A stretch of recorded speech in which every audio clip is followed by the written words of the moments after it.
మిగిలిన విషయాలు మాట్లాడదాం గురుగారు. హలో హలో, నమస్తే అండి. నమస్తే అండి. నా పేరు గౌరీ, మండపేట నుంచి చేస్తున్నానండి.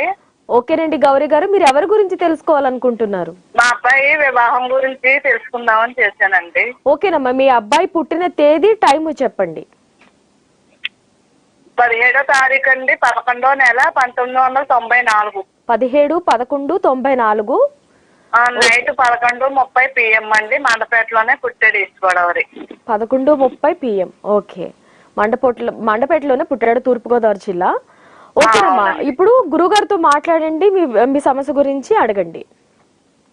నమస్తే అండి గురువు గారు. నమస్కారం అండి. అదే మా అబ్బాయికి వివాహం ఈ సంవత్సరం అయినా అవుతుందా లేదా అని చేశానండి. మీ బాబు పేరు? కార్తిక్ అండి. గురువారం పుట్టారండి కార్తిక్. భరణి నక్షత్రం, మేషరాశి. మీరు ఇప్పటికే హలో హలో వినపడుతుందా అమ్మా? గురుగారు చెప్తున్నారు, చెప్పండి. మీ బాబు గురువారం పుట్టారు, భరణి నక్షత్రం, మేషరాశి అండి.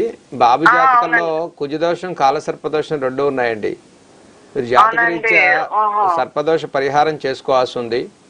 బాబుకు శ్రీకాళహస్తిలో రాహుకేతు పూజ చేయించండి. తర్వాత మంచి కనకపుష్య రాగం పెట్టించండి, కుడి చేతి చూపుడు వేలు. ఆ గురుబలం కోసం పెడితే 2024 ఆగస్టు తర్వాత వివాహ అవకాశాలు బలంగా ఉన్నాయి. ఇప్పుడు జాతకంలో ప్రస్తుతం ఈ కాలసర్పదోషం, కుజదోష ప్రభావం ఉంది. ఒకసారి సుబ్రహ్మణ్య కళ్యాణం కూడా చేయించండి, చాలా మంచి ఫలితాలు వస్తాయి.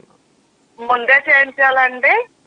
ముందే చేయించాలండి. ఇవన్నీ వివాహానికి ప్రయత్నానికి ముందుగా చేయించడం. మంచి కనకపుష్యరాగం 4 క్యారెట్లు పెట్టించండి, చూపుడు వెలి కుడి చేతికి.